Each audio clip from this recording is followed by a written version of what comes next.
ಈಗಷ್ಟೇ ಕಾರ್ಯಕ್ರಮಕ್ಕೆ ಆಗಮಿಸಿರುವಂತಹ ಮಾನ್ಯ ಸಚಿವರು ಶ್ರೀಯುತ ಬಿಜೆಡ್ ಜಮೀರ್ ಅಹಮದ್ ಖಾನ್ ಅವರು ಕಾರ್ಯಕ್ರಮವನ್ನು ಉದ್ದೇಶಿಸಿ ಮಾತನಾಡಬೇಕು ಅಂತ ಕೇಳ್ಕೊಳ್ತಾ ಇದ್ದೀವಿ.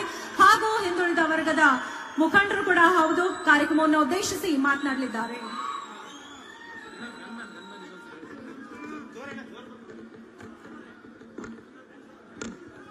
ಎಲ್ಲರಿಗೂ ನನ್ನ ನಮಸ್ಕಾರಗಳು. ವೇದಿಕೆ ಮೇಲೆ ಆಸೀನಿರುವ ನಮ್ಮ ಪಕ್ಷದ ಮುಖಂಡರು ಹಾಗೂ ಉಪಮುಖ್ಯಮಂತ್ರಿಗಳಾದಂತ ಸನ್ಮಾನ್ಯ ಡಿ.ಕೆ. ಶಿವಕುಮಾರ್ ಸಾಹೇಬ್ರೆ, ಇನ್ನೊಬ್ಬರು ಆತ್ಮೀಯರು ಸಚಿವರಾದಂತ ರಹೀಂ ಖಾನ್ ಅವರೇ, ಇನ್ನೊಬ್ಬರು ಆತ್ಮೀಯರು ಸಚಿವರಾದಂತ ಮಧು ಬಂಗಾರಪ್ಪ ಅವರೇ, ಸಚಿವರಾದಂತ ಬೋಸರಾಜ್ ಅವರೇ, ಸಚಿವರು ಹಿರಿಯರಾದಂತ ಎಸ್.ಸಿ. ಮಾದೇವಣ್ಣ ಅವರೇ, ಇದರ ಆತ್ಮೀಯರು ಸಚಿವರಾದಂತ ಬೈರ್ತಿ ಸುರೇಶ್ ಅವರೇ, ವೇದಿಕೆ ಮೇಲೆ ಆಸೀನಿರುವ ಎಲ್ಲ ನಮ್ಮ ಪಕ್ಷದ ಮುಖಂಡರಿಂದ ಎಲ್ಲ ಆತ್ಮೀಯರೇ, ಮೊದಲಾಗಿ ತಮಗೆಲ್ಲ ಸೋದರ ವರ್ಗ ಜಾಗೃತಿ ಸಮಾವೇಶನ ತಾವು ಹಮ್ಮಿಕೊಂಡಿದ್ರ ಮೊದಲೇ ಆಗಿ ತಮಗೆ ಶುಭಾಶಯನ ಕೋರಕ್ ಬಯಸಿದಿರಿ. ಅದರ ಜೊತೆಯಲ್ಲಿ ತಾವು ಕಾರ್ಯಕ್ರಮ ಮಾಡಿರೋದು ಹಿನ್ನೆಲೆ ನಮ್ಮ ಕಾಂತರಾಜ್ ವರದಿಯನ್ನ ಜಾರಿ ಮಾಡಿ ಅಂತ ತಾವು ಈ ಸಮಾವೇಶನ ಹಮ್ಮಿಕೊಂಡಿದ್ರೆ ಅದಕ್ಕೆ ನನ್ನ ಬೆಂಬಲವನ್ನು ಸೂಚಿಸ್ತೀನಿ. ಅದ್ರ ಜೊತೆಯಲ್ಲಿ ನಮ್ಗೆಲ್ಲ ಬಹಳಷ್ಟು ಜನ ನೋಡಿದ್ರೆ ಸಾಗರ ನೋಡಿದ್ರೆ ಇದಕ್ಕಿಂತ 3 ಪಟ್ಟು ಜನ ಆಚೆ ನಿಂತವ್ರೆ. ಜೈಕಲ್ ಟ್ರಾಫಿಕ್ ಜಾಮ್ ಆಗಿ 3 ಪಟ್ಟು ಜನ ಆಚೆ ನಿಂತವ್ರೆ. ಹಾಗಾಗಿ ನಾನು ಹೆಚ್ಚಾಗಿ ಮಾತಾಡೋಗಲ್ಲ.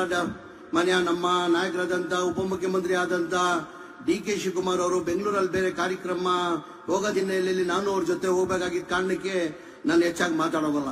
ತಮ್ಗೆಲ್ಲ ಗೊತ್ತೇ ಇದ್ದಂಗೆ ನಮ್ಮ ಸರ್ಕಾರ ಬಂದು 8 ತಿಂಗಳಾಗಿದೆ. ನಮ್ಮ ಸರ್ಕಾರ ಬಂದಾದ್ಮೇಲೆ ತಮ್ಗೆಲ್ಲ ಗೊತ್ತೇ ಇದ್ದಂಗೆ ಬಡವ್ರ ಬಗ್ಗೆ ಕಾರ್ಯಕ್ರಮ ಕೊಡ್ತಾ ಇರೋದು ತಮ್ಗೆಲ್ಲ ಗೊತ್ತಿರೋದೇ ವಿಚಾರ. ತಮ್ಗೆಲ್ಲ ಗೊತ್ತೇ ಇದ್ದಂಗೆ ನಮ್ಮ ಸರ್ಕಾರ ಚುನಾವಣೆ ಟೈಮಲ್ಲಿ 5 ಗ್ಯಾರಂಟಿಯನ್ನ ನಾವು ಘೋಷಣೆ ಮಾಡಿದ್ವಿ. 5 ಗ್ಯಾರಂಟಿನೂ ನಾವು ಅದು ಇಂಪ್ಲಿಮೆಂಟ್ ಅನ್ನ 5 ಗ್ಯಾರಂಟಿನೂ ಸರ್ಕಾರ ಬಂದು 15 ದಿನದಲ್ಲಿ ಜಾರಿಯನ್ನ ಮಾಡಿದ್ರಿ. ವಿರೋಧ ಪಕ್ಷದವರು ಯಾವ ಕಾರಣಕ್ಕೆ ಈ ಕಾರ್ಯಕ್ರಮನ ಜಾರಿ ಮಾಡಕ್ ಸಾಧ್ಯ ಆಗಲ್ಲ ಅಂದ್ರು ನಾವು ಈಗ 5 ಕಾರ್ಯಕ್ರಮ ಜಾರಿ ಮಾಡಿ. ಅದ್ರ ಜೊತೆಯಲ್ಲಿ ನಾವು ಯಾವತ್ತೂ ಚುನಾವಣೆಯಲ್ಲಿ ನಾವು ಘೋಷಣೆ ಮಾಡಿಲ್ಲ. ಇನ್ನು ನನ್ನ ಅನಿಸಿಕೆ ಅದು 5 ಗ್ಯಾರಂಟಿ ಜೊತೆ 6ನೇ ಗ್ಯಾರಂಟಿ ಅಂತ ಹೇಳ್ತಾ ಇದೀನಿ. ಯಾಕಂದ್ರೆ ಕಾಂಗ್ರೆಸ್ ಪಕ್ಷ ಇರೋದು ಸಿದ್ದರಾಮಯ್ಯ, ಮುಖ್ಯಮಂತ್ರಿ ಸಿದ್ದರಾಮಯ್ಯ ಅವರದು ಬಡೂರ್ ಪರ ಅಂತ ಇನ್ನೊಂದು ಬಾರಿ ಅವರು ಸಾಬೀತುಪಡಿಸಿದ್ದಾರೆ. ಅದು 6ನೇ ಗ್ಯಾರಂಟಿ ಯಾವ್ದಂದ್ರೆ ತಮ್ಗೆಲ್ಲ ಗೊತ್ತೇ ಇದ್ದಂಗೆ ಸ್ಲಮ್ ಬೋರ್ಡ್ ಅಲ್ಲಿ ರಾಜೀವ್ ಗಾಂಧಿ AHP ಯಲ್ಲಿ 2015 ಹಿಡ್ಕೊಂಡು 2023ವರೆಗೂ 1 ಮನೆ ಕೊಡಕೊಂಡು ಸಾಧ್ಯ ಆಗ್ಲಿಲ್ಲ. ಸ್ಲಮ್ ಬೋರ್ಡ್ ಅಲ್ಲಿ 1,80,253 ಮನೆಗಳು, ರಾಜೀವ್ ಗಾಂಧಿ AHP ಸ್ಕೀಮ್ ಅಲ್ಲಿ 53,680 ಮನೆಗಳು 1 ಮನೆ ಕೊಡಕ್ಕೆ ಸಾಧ್ಯ ಆಗಿಲ್ಲ. ಆ ಸ್ಯಾಂಕ್ಷನ್ ಮಾಡಿದ್ದು ನಮ್ಮ ಸರ್ಕಾರ ಇರುವಾಗನೇ ನನ್ನ ನಾಯಕರಾದಂತ ಸಿದ್ದರಾಮಯ್ಯ ಅವರು ಮುಖ್ಯಮಂತ್ರಿ ಇರೋ ಟೈಮಲ್ಲಿ 2016 ಮನೆಗಳು ಸ್ಯಾಂಕ್ಷನ್ ಆಗಿದ್ದು. ಈ ಬಿಜೆಪಿ 4 ವರ್ಷದಲ್ಲಿ ಅವರು 1 ಮನೆನೂ ಸ್ಯಾಂಕ್ಷನ್ ಮಾಡಕ್ಕಾಗಿಲ್ಲ, 1 ಮನೆನೂ ಕೊಡಕ್ ಸಾಧ್ಯ ಆಗಿಲ್ಲ. ನಮ್ಮ ಪಕ್ಷ ವತಿಯಿಂದ ನನ್ನ ಮಂತ್ರಿ ಮಾಡಾದ್ಮೇಲೆ, ವಸತಿ ಮಂತ್ರಿ ಮಾಡಾದ್ಮೇಲೆ ನಾನು 16 ಬಾರಿ ಅಧಿಕಾರಿಗಳು ಸಭೆ ಮಾಡಿ ನನ್ನ ಮನೆ ಮುಖ್ಯಮಂತ್ರಿಗೂ ಉಪಮುಖ್ಯಮಂತ್ರಿ ಗಮನಕ್ಕೆ ತಂದಿ, ಇಲ್ಲ ಸರ್ ಬಡವರಿಗೆ ಅನ್ಯಾಯ ಆಗಿದೆ, 1 ಮನೆ ಅವ್ರು ಕೊಡಕ್ ಸಾಧ್ಯ ಆಗಿಲ್ಲ, ಜನ 2,38,000 ಜನ ಬೀದಿದಲ್ಲಿದ್ದಾರಂತ ಮನೆ ಮುಖ್ಯಮಂತ್ರಿ ಗಮನಿಗೆ ಉಪಮುಖ್ಯಮಂತ್ರಿ ಗಮನಿಗೆ ತಂದಾದ್ಮೇಲೆ ನಾವು ಇದು ಚುನಾವಣೆ ಟೈಮಲ್ಲಿ ಘೋಷಣೆ ಮಾಡಿಲ್ಲ. ಏನು ಸಣ್ಣ ಅಮೌಂಟ್ ಇಲ್ಲ. ತಮ್ಗೆಲ್ಲ ಗೊತ್ತೇ ಇದ್ದಂಗೆ 5 ಗ್ಯಾರಂಟಿ ಜಾರಿ ಮಾಡಬೇಕಾದ್ರೆ ಕನಿಷ್ಠ ಈ ವರ್ಷದಲ್ಲಿ 6 ತಿಂಗಳಲ್ಲಿ 38,000 ಕೋಟಿ ಆಗಿದೆ. ಈ ಬರೋ ವರ್ಷದಲ್ಲಿ 1 ವರ್ಷಕ್ಕೆ 60,000 ಕೋಟಿ ಚಿಲ್ಲರೆ ಆಗ್ತದೆ. ಇದು 5 ಗ್ಯಾರಂಟಿಗಳಿಗೆ ನಾವು ಇಂಪ್ಲಿಮೆಂಟ್ ಮಾಡಕ್ಕೆ. ಅದ್ರ ಜೊತೆಲಿ 8,000 ಕೋಟಿ ಕೊಡಕ್ಕೆ ಸಾಧ್ಯ ಹಿಂಗೆ ಅಂತೇಳಿ ಸಾಧ್ಯ ಹೇಗೆ? ಹಾಗಾಗಿ ನಾನು ಮುಖ್ಯಮಂತ್ರಿ ಗಮನಕ್ಕೆ ತಂದಿದ್ದಕ್ಕೆ, ಅವ್ರ ಬಡವ್ರ ಬದಿಗೆ ಕಾಳಜಿದ್ದಕ್ಕೆ 16 ಬಾರಿ ಅಧಿಕಾರಿಗಳು ಸಭೆನ ಮಾಡಿ, ಇಲ್ಲ ಬಡವ್ರ ಕಷ್ಟದಲ್ಲಿದ್ದಾರೆ, ಮನೆ ಕೊಡ್ಬೇಕಾಗ್ತದ ಅವ್ರಿಗೆ ಅಂತ ಹೇಳ್ಬಿಟ್ಟು ನಮ್ಮ ಮುಖ್ಯಮಂತ್ರಿ ಆಗಿರೋ ಸಿದ್ದರಾಮಯ್ಯ ಅವ್ರ ತೀರ್ಮಾನ ತಗೊಂಡು, ಇಲ್ಲ ಬಡವ್ರಿಗೆ ನಮ್ಮ ಮನೆ ಕೊಡ್ಬೇಕಾಗ್ತದ ಅಂತ ಹೇಳ್ಬಿಟ್ಟು ನನ್ನ ಸೂಚನೆ ಕೊಟ್ಟು, ಬರೇ ಬಡವ್ರು ಏನ್ 4 ವರ್ಷಕ್ಕೆ 1 ಮನೆ ಕಟ್ಟಬೇಕಾದ್ರೆ 7,5 ಲಕ್ಷ ರೂಪಾಯಿ ಆಗ್ತದೆ. ಅಂದ್ರೆ ಕೇಂದ್ರ ಸರ್ಕಾರದಿಂದ 1,5 ಲಕ್ಷ ಕೊಡ್ತಾರೆ, ರಾಜ್ಯ ಸರ್ಕಾರದಿಂದ ಆಮೇಲೆ ಹಾಕೊಂತೀವಿ, ರಾಜ್ಯ ಸರ್ಕಾರದಿಂದ 1,20,000 ಜನರಲ್ ಕೊಡ್ತೀವಿ. SC ಇದ್ರೆ 1,5 ಲಕ್ಷ ಕೊಡ್ತೀವಿ. ಒಟ್ಟಾಗಿ 3 ಲಕ್ಷ. 7,5 ಲಕ್ಷದಲ್ಲಿ 3 ಲಕ್ಷ ಹೋದ್ರೆ 4,5 ಲಕ್ಷ ರೂಪಾಯಿ ಬಡವರು ಕೊಡ್ಬೇಕಾಗ್ತದೆ. ಬಡವರು ಎಲ್ಲಿಂದ ಕೊಡಕ್ ಸಾಧ್ಯ? 4.25 ಲಕ್ಷ ಕೊಡಕ್ ಸಾಧ್ಯನಾ?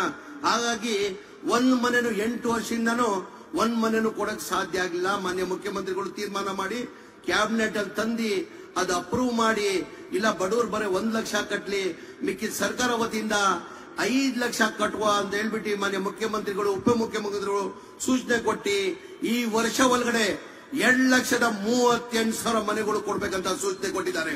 1,38,000. ಹಾಗಾಗಿ ಬರೋ ತಿಂಗಳು ಫೆಬ್ರವರಿಯಲ್ಲಿ 24ನೇ ತಾರೀಕಿಗೆ ನಾವು ಕನಿಷ್ಠ 36,000 ಮನೆಗಳನ್ನ ಬಡವರಿಗೆ ನಾವು ಹಂಚ್ತಾ ಇದ್ದೀವಿ. 36,000 ಮನೆ ಅಂದ್ರೆ ಯಾರು ಮಾಡಕ್ ಸಾಧ್ಯ ಆಗಿಲ್ಲ. ಅಂದ್ರೆ ನಾವು ಕಾಂಗ್ರೆಸ್ ಪಕ್ಷ ಮಾನ್ಯ ಸಿದ್ದರಾಮಯ್ಯ ಮುಖ್ಯಮಂತ್ರಿ ಅವರು ಬಡವರ ಬಗ್ಗೆ ಕಾಳಜಿ ತೆಗೆದು 6ನೇ ಗ್ಯಾರಂಟಿ ಅಂತ ಹೇಳ್ತಾ ಇದ್ದೀನಿ. ಹಾಗಾಗಿ ನಿಮ್ಮಲ್ಲಿ ನಾನು ಕೈ ಜೋಡಿಸಿದೆ ಇಷ್ಟೇ ಮನವಿ ಮಾಡ್ಕೊಳ್ಳೋದು, ಈ ರಾಜ್ಯ ಈ ದೇಶ ಉಳಿಬೇಕಾದ್ರೆ ಕಾಂಗ್ರೆಸ್ ಪಕ್ಷ ಅಧಿಕಾರಕ್ಕೆ ಬರಬೇಕು. ಬರೋ 2-3 ತಿಂಗಳಲ್ಲಿ ಪಾರ್ಲಿಮೆಂಟ್ ಚುನಾವಣೆ ಬರ್ತದೆ, ಲೋಕಸಭಾ ಚುನಾವಣೆ ಬರ್ತದೆ. ತಾವು ಲೋಕಸಭಾ ಚುನಾವಣೆಯಲ್ಲಿ ಹೆಚ್ಚಿನ ಸಂಖ್ಯೆಯಲ್ಲಿ ಕರ್ನಾಟಕದಲ್ಲಿ ಕನಿಷ್ಠ 25 ಲೋಕಸಭಾ ಸೀಟನ್ನ ಕಾಂಗ್ರೆಸ್ ಪಕ್ಷಕ್ಕೆ ಗೆಲ್ಸ್ಕೊಡ್ಬೇಕಂತ ನಿಮ್ಮಲ್ಲಿ ಕೈ ಜೋಡಿಸ್ ಮನವಿಯನ್ನ ಮಾಡ್ಕೊಂಡು ನಾವು ಯಾವತ್ತಿದ್ರು ಬಡವರ ಪರವಾಗಿ ಎಲ್ಲಾ ಸಮಾಜದವರೆಗೂ ಯಾವ್ದನ್ನ ಪಕ್ಷ ಇದ್ರೆ ಅದು ಕಾಂಗ್ರೆಸ್ ಪಕ್ಷ. ಕಾಂಗ್ರೆಸ್ ಪಕ್ಷಕ್ಕೆ ಜಾತಿ ಅಂತ ಇಲ್ಲ, ಎಲ್ಲಾ ಪಕ್ಷದ ವರ್ಗವ್ರಿಗೆ ಜೊತೆ ತಗೊಂಡು ಹೋಗ್ಬೇಕಾದ್ರೆ ಅದು ಒಂದೇ ಕಾಂಗ್ರೆಸ್ ಪಕ್ಷ. ಕಾಂಗ್ರೆಸ್ ಪಕ್ಷ ತಾವು ಇತಿಹಾಸ ತೆಗಿರಿ. ಕಾಂಗ್ರೆಸ್ ಪಕ್ಷದಲ್ಲಿ ಯಾವಾಗ ಚುನಾವಣೆ ಬಂದಿದೆ, ಯಾವಾಗ ಚುನಾವಣೆ ಪ್ರಚಾರಕ್ಕೆ ಹೋಗಿದೆ, ಅವಾಗ ಜನಗಳ ಮಧ್ಯ ಹೋದ್ರೆ ನಮ್ಮ ಸಾಧನೆಯನ್ನ ತೋರಿಸಿ ನಾವು ಜನಗಳಿಗೆ ಮತ ಕೇಳ್ತೀವಿ. ನಾವು ಇಂಥ ಸಾಧನೆಯನ್ನ ಮಾಡಿದೀವಿ, ಇನ್ ಮುಂದೆ ನಾವು ಹಿಂಗ್ ಮಾಡ್ತೀವಂತ ನಮ್ಮ ಸಾಧನೆಯನ್ನ ತೋರಿಸಿ ನಾವು ಮತ ಕೇಳ್ತೀವಿ. ಬಿಜೆಪಿ ಅವರ ಹಂಗಲ್ಲ, ಬರೇ ಹಿಂದೂ ಮುಸಲ್ಮಾನ್ ಜಾತಿ ಪಟ್ಟನ ಕಟ್ಟಿ ಅವ್ರು ರಾಜಕೀಯ ಮಾಡ್ತಾ ಇದ್ದಾರೆ. ಹಾಗಾಗಿ ಬಿಜೆಪಿಯಲ್ಲಿ ಯಾವುದು ಅಭಿವೃದ್ಧಿ ಮಾಡಿರೋ ಸಾಧನೆ ಮಾಡಿರೋದು ಯಾವುದು ಉದಾಹರಣೆ ಇಲ್ಲ ಅವ್ರಿಗೆ. ನಮ್ಮಲ್ಲಿ ಬಹಳಷ್ಟು ಉದಾಹರಣೆಗಳು ಇದೆ. ನಾವ್ ಏನೇನ್ ಮಾಡ್ತೀವಿ, ಮುಂದೆ ಏನ್ ಮಾಡ್ತೀವಿ ಅಂತ ಯಾವತ್ತಿದ್ರೆ ಕಾಂಗ್ರೆಸ್ ಪಕ್ಷ ಜನಪರ ಪಕ್ಷ. ಆಮೇಲೆ ಎಲ್ಲಾ ಸಮಾಜದ ವರ್ಗವ್ರಿಗೆ ಯಾವ್ದನ್ನ ಪಕ್ಷ ಇದ್ರೆ ಅದು ಕಾಂಗ್ರೆಸ್ ಪಕ್ಷ ಅಂತ ಹೇಳ್ತಾ ಹೆಚ್ಚಿನ ನಿಮ್ ಸಮಯ ತಗೊಳ್ಳಲ್ಲ. ನಮ್ಮ ಉಪಮುಖ್ಯಮಂತ್ರಿಗಳಾದ ಡಿ ಕೆ ಶಿವಕುಮಾರ್ ಅವರು ಮಾತಾಡಬೇಕಾಗ್ತದೆ. ಹಾಗಾಗಿ ನಾನು ಹೆಚ್ಚಿನ ಸಮಯ ತಗೊಳ್ಳಲ್ಲ ತಮ್ದು. ಹಾಗಾಗಿ ನನ್ಗೆ 2 ಮಾತಾಡಕ್ ಅವಕಾಶ ಕೊಡಿ. ತಮ್ಗೆಲ್ಲ ಒಂದ್ಸಿ ನಾನು ಮಾತು ಮುಗಿಸ್ತೀನಿ. ಜೈ ಹಿಂದ್, ಜೈ ಕರ್ನಾಟಕ, ಜೈ ಸಿದ್ದರಾಮಯ್ಯ.